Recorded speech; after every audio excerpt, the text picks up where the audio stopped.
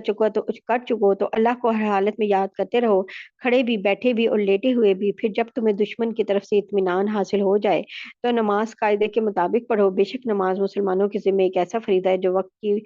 وقت کا پابند ہے۔ یعنی کہ اب بات کیا ہے کہ جب لوگ آرمی ایکسپیڈیشنز نکلتی تھیں اس وقت اور اٹیک کرنے کے لیے یہ سب جاتے تھے تو کئی کئی مہینے لگتے تھے، اور مسافر تو صرف 15 دن کا ہوتا ہے، تو اس کا مطلب ہے کہ 15 دن سے زیادہ اگر آپ کو ٹائم لگنا ہے تو اب آپ مسافر نہیں رہے، تو اب وہ لوگ تو 2 رکعت نہیں پڑھیں گے، لیکن جب جنگ کی حالت میں ہوں گے تو 2 رکعت قصر پڑھیں گے، یہ اللہ تعالیٰ نے بتایا۔ اور قصر کے اس میں تقریباً کوئی 7 طرح کے طریقے آتے ہیں کہ کس طرح سے پڑھنی ہے جو جنگ کے دوران ہے۔ تو اس کے بعد یہ ہے کہ بھائی اگر دشمن سے اطمینان ہو جائے تو نماز اب پوری پڑھنی ہے، یعنی جنگ ختم ہو گئی ہے تو اب پوری پڑھنی ہے جس طرح کی آپ کی تھی۔ وَلَا تَهِنُوا فِي ابْتِغَاءِ الْقَوْمِ، اور تم ان لوگوں یعنی کافر دشمن کا پیچھا کرنے میں کمزوری نہ دکھاؤ۔ إِن تَكُونُوا تَعْلَمُونَ فَإِنَّهُمْ يَعْلَمُونَ كَمَا تَعْلَمُونَ، اور اگر تمہیں تکلیف پہنچتی ہے تو ان کو بھی تو اسی طرح تکلیف پہنچی ہے جیسے تمہیں پہنچی ہے، یعنی جنگ ختم ہوئی، لوگ تھکے ہوئے ہیں، دشمن کے پیچھے جانا جو ہے بڑا مشکل لگتا ہے، لیکن اگر امیر حکم دے دے تو ضرور جانا ہے۔ اور ایسے میں یہ سوچنے کے بارے میں اللہ تعالیٰ نے کہا ہے کہ دیکھو جس طرح تم تھکے ہوئے ہو دشمن بھی تو تھکا ہوا ہے، تو اور مسلمانوں کو تو اللہ کی طرف سے مدد کی بھی امید ہے، ثواب کی بھی امید ہے، دشمن کو تو یہ سب بھی نہیں ہے، تو تم ان سے پھر بھی بیٹر کنڈیشن میں ہو۔ وَتَرْجُونَ مِنَ اللَّهِ مَا لَا يَرْجُونَ، اور تم اللہ سے اس بات کے امیدوار ہو جس کے وہ امیدوار نہیں، یعنی ثواب کے۔ وَقَانَ اللَّهُ عَلِيمًا حَكِيمًا، اور اللہ تعالیٰ علم کے بھی مالک ہیں، حکمت کے بھی مالک ہیں۔ إِنَّا أَنزَلْنَا إِلَيْكَ الْكِتَابَ بِالْحَقِّ لِتَحْكُمَ بَيْنَ النَّاسِ بِمَا أَرَاكَ اللَّهُ وَمَا تَكُن لِّلْخَائِنِينَ خَصِيمًا۔ بے شک ہم نے حق پر مشتمل کتاب تم پر اس لیے اتاری ہے تاکہ تم لوگوں کے درمیان اس طریقے کے مطابق فیصلہ کرو جو اللہ نے تم کو سمجھا دیا ہے، اور تم خیانت کرنے والوں کے طرفدار نہ بنو۔ یہ ایک مطلب ایک جرنل سی ہدایتیں ہیں ویسے ہمارے لیے، جرنل ایک بالکل انسٹرکشنز، لیکن اصل میں ایک خاص واقعہ بھی ہوا تھا، خاندان تھا بنو بیرک، اس میں ایک شخص تھا بشر، بشر جو ایکچولی ظاہری طور پہ مسلمان تھا، اس نے ایک صحابی کے گھر میں نقب لگائی اور کچھ ان کا جو غلہ تھا اور کچھ ہتھیار تھے وہ چرا لیے، اور جاتے ہوئے یہ کیا کیا کہ غلے کی بوری کا منہ کھول دیا، تھوڑا تھوڑا غلہ راستے میں گراتا رہا، وہ جو غلہ تھا یا جو گندم وغیرہ تھی، تو اور ایک یہودی کے گھر کے دروازے پہ پہنچ کے بوری کا منہ بند کیا اور باقی بوریاں اٹھا کے لے گیا، اور چوری کیے ہوئے جو ہتھیار تھے وہ اس یہودی کے پاس امانتاً رکھوا دیے۔ مطلب پالیٹکس چل رہی ہے نا، جب چوری کی تفتیش شروع ہوئی تو غلے کے نشان یہودی کے گھر کے طرف جا رہے تھے، اور دوسری طرف اور جب اس کی تلاشی ہوئی تھی ہتھیار بھی وہیں سے ملے جو سارے تھے، تو اب نبی صلی اللہ علیہ وسلم کا خیال بھی یہ ہونے لگا کہ یہ چوری اس یہودی نے کیا ہے۔ یہودی نے کہا کہ یہ ہتھیار تو میرے پاس اس شخص نے رکھوائے ہیں، مگر وہ اس کو کوئی گواہ بھی پیش نہیں کر سکا، اور اس نے کہا کہ میں نے تو نہیں رکھوائے۔ تو اب یعنی کہ اب سب کا یہ ایک ہو رہا تھا گمان، یا اس یہ خیال کر رہے تھے کہ یہ جان بچانے کے لیے اس شخص کا نام لے رہا ہے کہ ہتھیار اس نے میرے پاس رکھوائے ہیں، اور جو بشر کے خاندان کے لوگ تھے وہ بھی بشر کی بہت زیادہ وکالت کر رہے تھے کہ سزا جو ہے اس یہودی کو دی جائے کیونکہ یہی غلط ہے، اور بشر خود بھی نہیں مان رہا تھا۔ تو ابھی یہ یعنی سلسلہ چل رہا تھا، ابھی نبی صلی اللہ علیہ وسلم نے کوئی فیصلہ نہیں کیا تھا، لیکن نبی صلی اللہ علیہ وسلم کے دل میں بھی یہی خیال آ رہا تھا کہ شاید یہ یہودی غلط ہے۔ تو بشر کی دھوکہ بازی جو تھی نا، اللہ تعالیٰ نے ان آیات میں بتا دی، اور یہ بھی بتا دیا کہ یہودی بے گناہ ہے۔ تو اب جب بشر کو پتا چلا کہ اس کا راز جو ہے وہ پتا چل گیا سب کو، اور وہ بھی اللہ نے بتا دیا، تو وہ وہاں مدینہ سے فرار ہو گیا اور مکہ کے کافروں سے جا کے مل گیا، مرتد ہو گیا، اور کفر کی حالت میں اس کی بڑی بری موت جو ہے وہ ہوئی تھی۔ وہ کہا جاتا ہے کہ وہ کسی ایک عورت کے گھر ٹھہرا ہوا تھا، یعنی کہ ایلیگل جو ہوتے ہیں extra marital affair type, illegal affair تھا اس کے ساتھ، عورت کے ساتھ، اور وہ عورت وہاں مکہ میں وہ بھی کافرہ تھی۔ تو لیکن جب اس کو یہ زیادہ ڈیٹیل یہ پتہ چلی کہ اس طرح اس نے وہاں دھوکہ کیا اور اس طرح کیا، تو اس نے بھی اسے اپنے پاس سے نکال دیا، اور پھر کیا ہوا کہ ایک اور شخص کے مکان میں وہ چلا گیا اور وہاں رہنے لگا۔ پھر اس نے ایک اور شخص کے مکان میں نقب لگائی کیونکہ بزنس وغیرہ کچھ کرتا نہیں تھا، کھانے پینے کے لیے کچھ تو چاہیے، تو اب اس کا کام تو پہلے یہی تھا دھوکہ دینا، چوری کرنا، تو اس نے ایک اور گھر میں نقب لگائی، تو وہ دیوار اس کے اوپر ہی گر گئی جس دیوار کے اوپر وہ نقب لگا رہے تھے، اور وہ مر گیا۔ تو یہ چیز اللہ تعالیٰ یہاں بتا رہے ہیں، اور پھر ان آیات کے ذریعے جو آگے بھی آ رہی ہیں، ایک تو یہ بتا رہے ہیں اللہ تعالیٰ کہ معاملے کی جو صحیح حقیقت تھی وہ نبی صلی اللہ علیہ وسلم پہ کھولی، پھر مقدمے کے فیصلے کس طرح کرنے چاہیے، مقدمات جو آتے ہیں وہ بتائے کہ پہلا اصول تو یہ ہونا چاہیے کہ تمام فیصلے اللہ کی کتاب کے اور احکام کے تابع ہونے چاہیے، اور دوسری بات یہ کہ اللہ تعالیٰ اپنے پیغمبر پر بہت سے ایسے امور خود کھولتے ہیں، یعنی وہی بھیجتے ہیں جو کہ قرآن میں ذکر نہیں ہو رہی ہوتی، تو فیصلے ان کی روشنی ہونے چاہیے، یہی بات اللہ تعالیٰ یہاں پہ جو ہے کہہ رہے ہیں، اور یہ بھی کہہ رہے ہیں کہ جو خیانت کرنے والے ہیں نا ان کے طرفدار نہیں بننا، یہ جو خیانت کرنے والے ہیں، اور خیانت کرنے والا کون تھا؟ وہ شخص، وہ بندہ۔ تو اللہ تعالیٰ یہ کہہ رہے ہیں کہ خیانت کرنے والے جو ہیں ان کی وکالت نہیں کرنی، ان کے وکیل نہیں بننا، جب پتہ چل جائے پھر تو بالکل بھی نہیں بننا۔ وَاسْتَغْفِرِ اللَّهِ، اور بے شک اللہ بہت بخشنے والے ہیں، ان اللہ کان غفور الرحیم، اور بڑے بخشنے والے بڑے مہربان ہیں۔ وَلَا تُجَادِلْ عَنِ الَّذِينَ يَخْتَأْنُونَ أَنفُسَهُمْ، اور کسی تنازع میں ان لوگوں کی وکالت نہ کرنا جو خود اپنی جانوں سے خیانت کرتے ہیں۔ ان اللہ لا يحب من کان خوانا اثیما، اللہ تعالیٰ کسی بھی خیانت کرنے والے گناہ گار کو پسند نہیں کرتے۔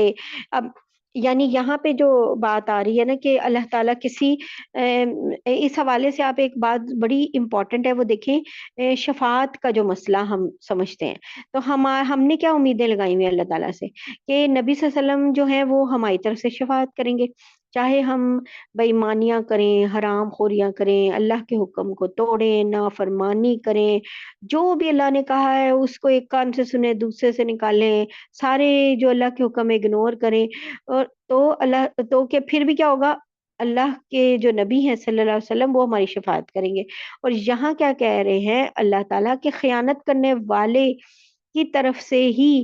نبی صلی اللہ علیہ وسلم کو بھی وکالت سے منع کر دیا، تو کہاں پھر کس کی شفاعت اور کیسی، اگر اگر اپنے ہم اعمال کو سیدھا نہیں کرتے اور دیکھتے نہیں ہیں، تو اللہ تعالیٰ کہہ رہے ہیں جو کسی تنازع میں لوگوں کی وکالت بھی نہ کرنا، جو خود اپنی جانوں سے خیانت کرتے ہیں، اللہ نبی صلی اللہ علیہ وسلم کی بات کر رہے ہیں، اور اللہ کسی بھی خیانت کرنے والے گناہ گار کو پسند نہیں کرتے۔ اور ہمارے لیے بھی جنرل ایک بات ہو گئی کہ یہ یستخفون من الناس ولا یستخفون من اللہ وهو معهم اذ یبیتون ما لا یرضى من القول وکان اللہ بما یعملون محیطا۔ یہ لوگوں سے تو شرماتے ہیں اور اللہ سے نہیں شرماتے، حالانکہ وہ اس وقت بھی ان کے پاس ہوتا ہے جب وہ راتوں کو ایسی باتیں کرتے ہیں جو اللہ کو پسند نہیں، اور جو کچھ یہ کر رہے ہیں اللہ نے ان سب کا احاطہ کر رکھا ہے، یعنی کہ لوگوں سے شرما رہے ہیں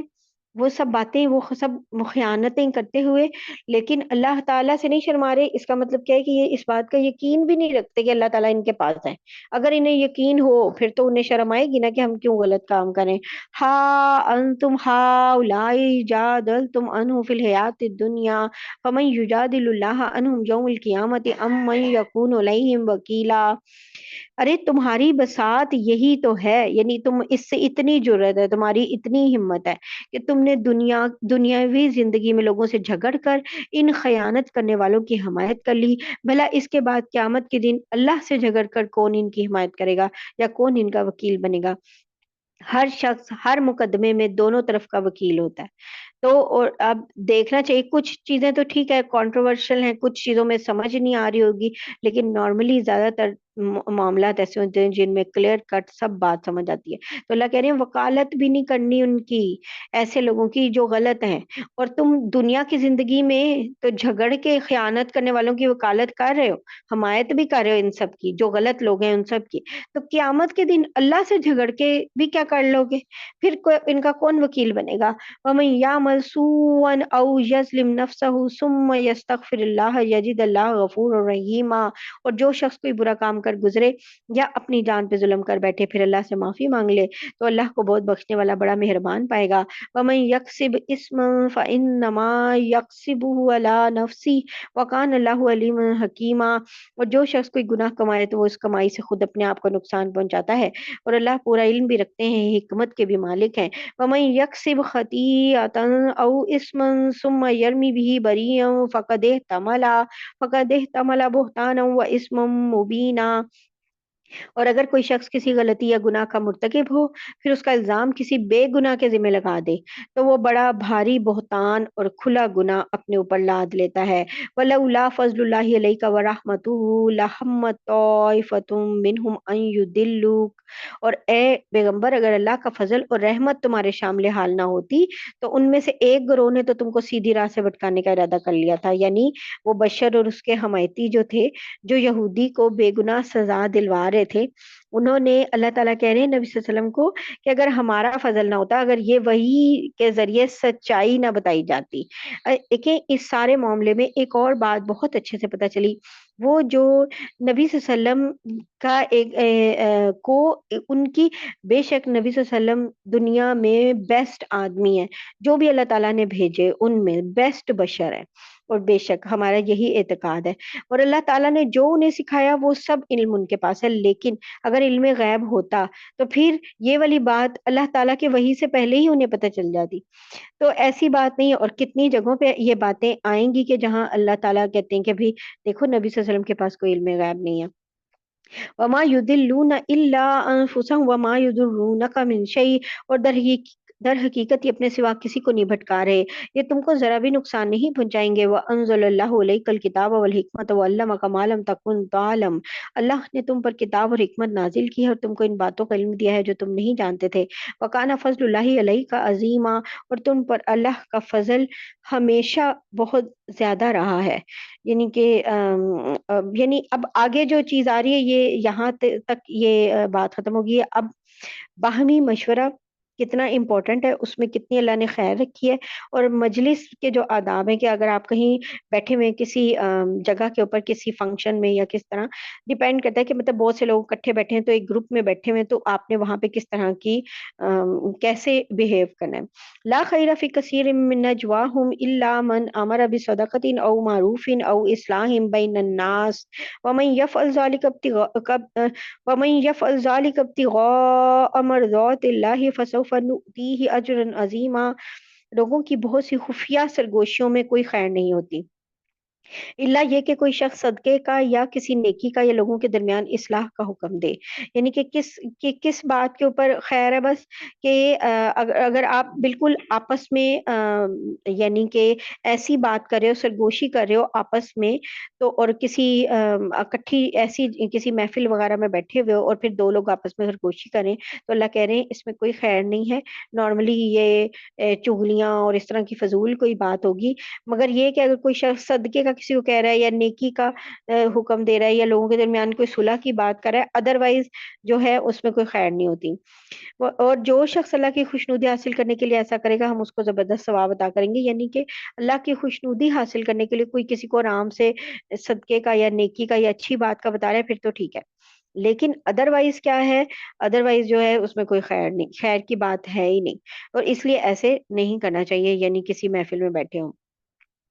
ومن يشاقق الرسول من بعد ما تبين له الهدى ويتبع غير سبيل المؤمنين نوله ما تولى ونصله جهنم وساءت مصيرا۔ اور جو شخص اپنے سامنے ہدایت واضح ہونے کے بعد بھی رسول کی مخالفت کرے اور مومنوں کے راستے کے سوا کسی اور راستے کی پیروی کرے، اس کو ہم اسی راہ کے حوالے کر دیں گے جو اس نے خود اپنائی ہے، اور اسے دوزخ میں جھونکیں گے، اور وہ بہت ہی برا ٹھکانہ ہے۔ یعنی کہ امت، اب یہ بھی پتہ چل گیا کہ امت مسلمہ ایک جگہ پر جہاں متفق ہو جائے تو اس کی مخالفت جائز نہیں ہے، وہ حق ہی ہوتا ہے۔ ان اللہ لا یغفر ان یشرک بہ ویغفر ما دون ذلک لمن یشاء ومن یشرک باللہ فقد ضل ضلالا بعیدا۔ بے شک اللہ اس بات کو نہیں بخشتا کہ اس کے ساتھ کسی کو شریک ٹھہرایا جائے، اور اس سے کم تر ہر گناہ کی جس کے لیے چاہتا ہے بخشش کر دیتا ہے۔ یہ تیسری دفعہ مضمون جو ہے قرآن میں اب تک آ رہا ہے کہ شرک کے علاوہ ہر گناہ اللہ تعالیٰ معاف کر دیتے ہیں اپنے فضل سے، لیکن شرک معافی کے بغیر جو ہے وہ، اور توبہ کے بغیر ایگزیکٹلی وہ معافی جو ہے ممکن نہیں ہوتی، اور وہ تو ہر انسان کو خود کو ہی پتا ہوتا ہے کہ وہ کتنا شرک کے نزدیک ہے یا دور ہے۔ اللہ تعالیٰ ہمیں اس سے بچا لے۔ اور جو شخص اللہ تعالیٰ کو اللہ تعالیٰ کے ساتھ کسی کو شریک ٹھہراتا ہے، وہ راہ راست سے بھٹک کر بہت ہی دور جا گرتا ہے۔ ان یدعون من دونہ الا اناسا، اللہ کو چھوڑ کر جن سے یہ دعائیں مانگ رہے ہیں وہ صرف چند زنانیاں ہیں۔ وَإِن يَدْعُونَ إِلَّا شَيْطَانًا مُرِيدًا، اور وہ صرف، اور جس کو یہ پکار رہے ہیں وہ سرکش شیطان کے سوا کوئی نہیں ہے۔ اب اصل بات یہ تھی کہ کفار مکہ جو من گھڑت دیویاں تھیں ان کو پوچھتے تھے، اور ساری مؤنث تھی، لات منات عزا، یہ جو ان کے سب سے بڑے بڑے بت تھے یہ سب مؤنث تھے، اور فرشتوں کو بھی وہ کیا کہتے تھے؟ اللہ کی بیٹیاں۔ یعنی ایک طرف تو عورتوں کو کمتر مخلوق سمجھتے تھے، انتہائی کمتر، نہ کوئی وراثت میں حصہ، بلکہ وہ اگر جیسے تھا کہ اگر باپ کی ڈیتھ ہو جاتی تھی تو بیٹوں کو خود ہی وہ وراثت کا مال سمجھ کے ہی مل رہی ہوتی تھی، مال ہی سمجھا ہوا تھا اس کو، وراثت میں حصہ تو بڑی دور کی بات تھی، یا کوئی اس کو کوئی معتبر یعنی اس طرح کا تھا کہ اگر کوئی شخص اپنی بیوی کی تعریف کر دیتا تھا تو اس کا بہت زیادہ مذاق اڑتا تھا کہ یہ اپنی بیوی کی تعریف کر رہا ہے۔ تو اس طرح تو اللہ تعالیٰ کہہ رہے ہیں کہ جن کو تم نے اپنا رب بنایا ہوا ہے وہ تو تمہارے خیال کے مطابق سارے مؤنث ہی ہیں، اور یعنی اس کا مطلب کیا ہوا کہ یعنی اتنی دو رخی تمہاری تھنکنگ پروسیس کس طرح کا ہے؟ دو رخا تھنکنگ پروسیس ہے کہ یہ ایک طرف تو تم اس عورت کو کچھ سمجھتے نہیں ہو، انتہائی کمتر سمجھتے ہو اپنے سے، لیکن جو تم نے اپنے رب بنائے ہوئے ہیں، لات منات عزا، اور یہ فرشتوں کو بھی اللہ کی بیٹیاں کہہ رہے ہو، تو یہ سب چیزیں کیا ہیں؟ یہ تم نے زنانیاں بنائی ہوئی ہیں۔ یعنی کیا ہوا؟ سرکش شیطان کے سوا کوئی بھی نہیں ہے جسے تم پکارے ہو، صرف شیطان ہے۔ لعن اللہ وقال لأتخذن